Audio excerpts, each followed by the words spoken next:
Since the pandemic began, there's been a lot of changes. There's a lot of stuff that uh, everyday people can't do anymore. There's a lot of restrictions, and there's significant social limitations to what anyone can do. And this has also transitioned into the academic sphere. So those people that teach and those that learn from these teachers. So this has significantly impacted, those in education. So high schoolers, elementary school kids, and this most certainly has affected me as a university student. So there's been significant changes since the beginning of the pandemic, and a lot of these changes have been, I'd say, pretty hard on me as a student. I really don't like the online learning format, and I found the school system as of right now very very difficult for me as a student. I much prefer learning in person and going through all everything through person because that that's just how I learn better. And I think that the online has put a lot of strain on me as a student. So I want to get a sense of what someone else might think of the situation, perhaps a student. So I have asked my roommate who is who is a maths major, and I wanted to ask him about his experiences within the confines of this pandemic. I want to ask my friend exactly what he thought about this entire pandemic situation and how he's been dealing with all of the changes that have occurred since the pandemic began as a student. So I went to interview him about these subjects. So the first question I have for you is, you've had to suddenly transition from last year, starting from last year, you've had to suddenly transition from having to do everything like at school or minimal online work to now everything is online. So how was that transition? I mean, the transition wasn't too bad. I'm a mathematics major, so the sudden change from in person to online just ended up just being, hey, all the materials taught online. All you do your assignments, hand them into the same website you used to hand them in, so it's not that big of a difference. In-person tests are now just online, on-cue quizzes, 24-hour exams and stuff like that. So it's not too bad. It's honestly it's a bit easier to do. Um, but honestly, the transition in that aspect of academics wasn't too much for me in particular. Um, the only really academic based difference was just like the method of teaching was just that it's a lot more difficult to understand and really know what to do with questions that you have about material when we are watching lectures of that were just videotaped by the professor a month in advance, for example, and just listening to what they have to say. Okay, that's the lesson. Goodbye. And it's just like, well, I don't understand half of it. I think that's the only like really important difference that I've noticed. How do you feel about your online class load just in general compared to, beforehand when you didn't have to do everything online? Like how have you been handling that?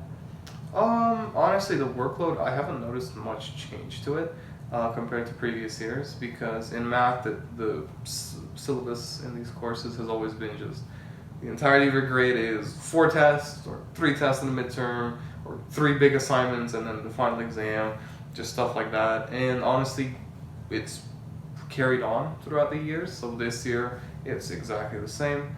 So course load wise, I haven't noticed much difference. Like the material they're teaching seems to be pretty parallel throughout the years, like in terms of quantity. Um, with assignments, the assignments seem slightly longer just because all of it is online and there's no like collaboration aspect. It's just you do your assignment, you hand it in, that's it. There's not that many assignments, but it's just it. But they take a decent amount of time. Um, in other courses, I've noticed, for example, like my French courses, I've noticed that the workload is pretty similar. Mm-hmm. The only thing is that because the final grade split between assignments, work, all that, it's always been very even in a bunch of different aspects like writing or reading or participation. In those courses, the pretty much the difference in course load has just been that because it's online, I feel like a lot of teachers have just pushed in a lot more material into just specific assignments and just big projects, for example, where they expect a lot more. And even some of my math ones, like I remember last semester on some exams, when on some questions I didn't get full marks for a question that I thought was fully answered, and to which the professor in charge said that because it was online and because everybody had their books had 24 hours to do it, they expected some very very concise answers, and they were looking for that throughout the test. So I was like, okay, that makes sense. So I feel like teachers have changed their grading to match the situation we're in as well. How do you feel about the online learning aspect and because we can't go to actual lectures and stuff, you have to use everything's online and all the tools are online and whatever. How do you feel about learning in that manner compared to learning mostly in person before the pandemic? I've never been a fan of online learning since grade 10 when I decided to do some summer courses just get them out of the way, like civics and careers. I know a lot of students do those in summer school. Honestly, even since then, I haven't been a huge fan of online learning. I like the asynchronous aspect because it really allows the person, hey, instead of having 3 8:30s in a row that I have to go to, I can now sleep until 10 a.m. completely rested, and then start working on the lecture and just seeing them all in one day. It also allows a lot of students to put together a schedule for themselves if they like to have just all the lectures out of the way, mark down all the assignments due, and Monday, Tuesday, Wednesday, perfect. I leave Thursday, Friday to work on assignments, finish homework, and that stuff, and which wouldn't be possible if everything was synchronous. So I like that aspect, and that's helped me a lot. But in terms of material and how it's being taught, I don't like it just because it's such an inefficient way to transmit information from the professor to the students. Just because it's so, and especially because some professors aren't really completely familiar with the websites, completely familiar with Zoom and just recording meetings and stuff. I found it that it's not the material is being it's shown, it's being taught, but it's not being taught in a very good way. I'd imagine a lot of students, including myself, have questions after specific materials is taught, or whenever a new subject is brought up, people are curious. They're like, oh, how does this work? How would this work? And for me, it hasn't been too bad because some of my courses are recorded through the Zoom meeting. So sometimes I would look through a slide and I'm like, well, I don't really get this.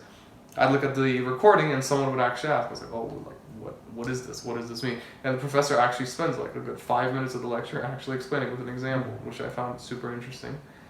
And on the other side of the coin is the fact that a lot of people just look at the slides and it's like, oh, I don't get that. I'll figure it out. And then if they actually watch the video, they will notice that in that 5 minutes, the teacher actually pulls out a blackboard behind them and shows out a handwritten example that they don't have in the slides.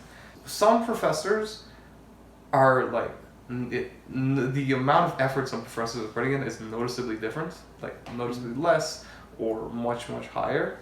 And honestly, the professors who are actually putting in the time and the effort to make sure that material is taught properly and the resources are there, the forums are open and checked over, it's really noticeable and it's super helpful. What's the hardest thing about working online? It doesn't really apply to me as much, but I feel like a very difficult aspect for a lot of people is the lack of collaboration.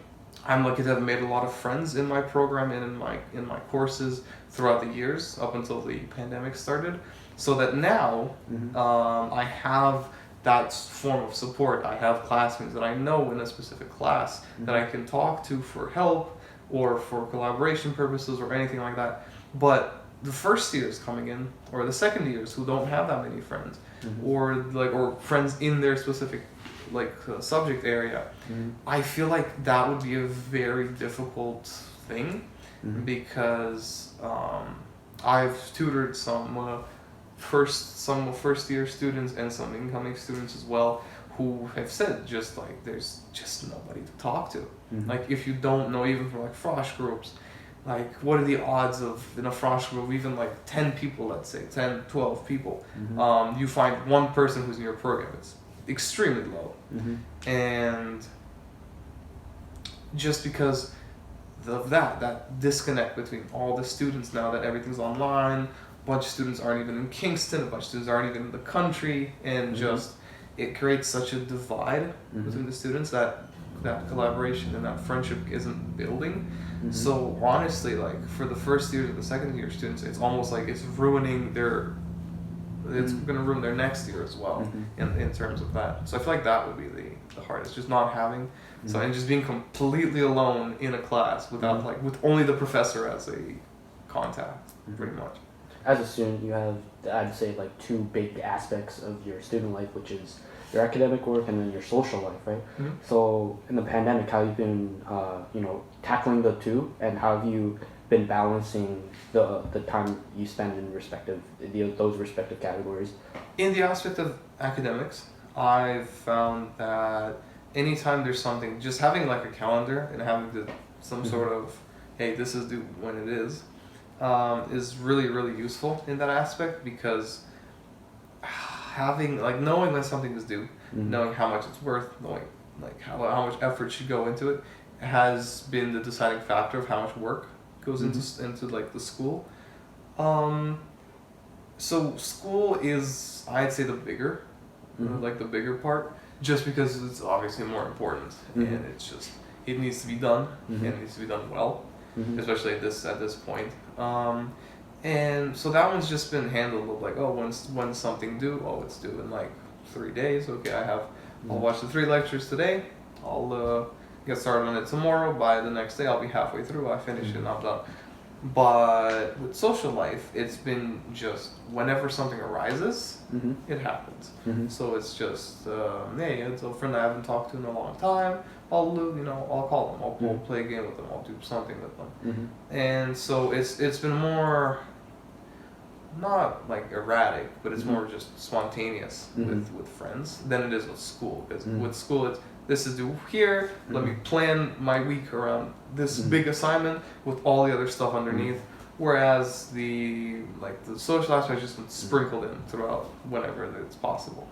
So basically, you structure the division of academic and social around the backbone of academic stuff. So it's like the academic stuff and then social stuff whenever you can. Exactly. Okay. Yeah. Okay, cool. It's interesting that even though Steph doesn't agree with some of the points or some of the experiences that I have as a student, I still think that it's cool to look at the ways that our experiences align, and there's some common problems or feelings that we have as students. And I think that one of these important problems is a sense of disconnect, and this could be either with the disconnect between the teacher and the student, so they don't feel like they're learning as much, or that that it just doesn't feel as fulfilling to learn because there's a sense of disconnect, or even between like the students and their community, like departments. There could be a sense of, oh, there isn't much going on here. So I feel like this is an important topic that I think we should be discussing as students and as professors amongst ourselves, because we're in the same boat. And yeah, I think that these are topics that we can very much discuss and have a conversation about. Try to make the experience better. Uh, I know that there isn't much that we can do at the moment because there's still restrictions going on, but I think that um, it could be better, and I think that there are some things, perhaps some things that we could change so that this sense of disconnect isn't as strong as it is.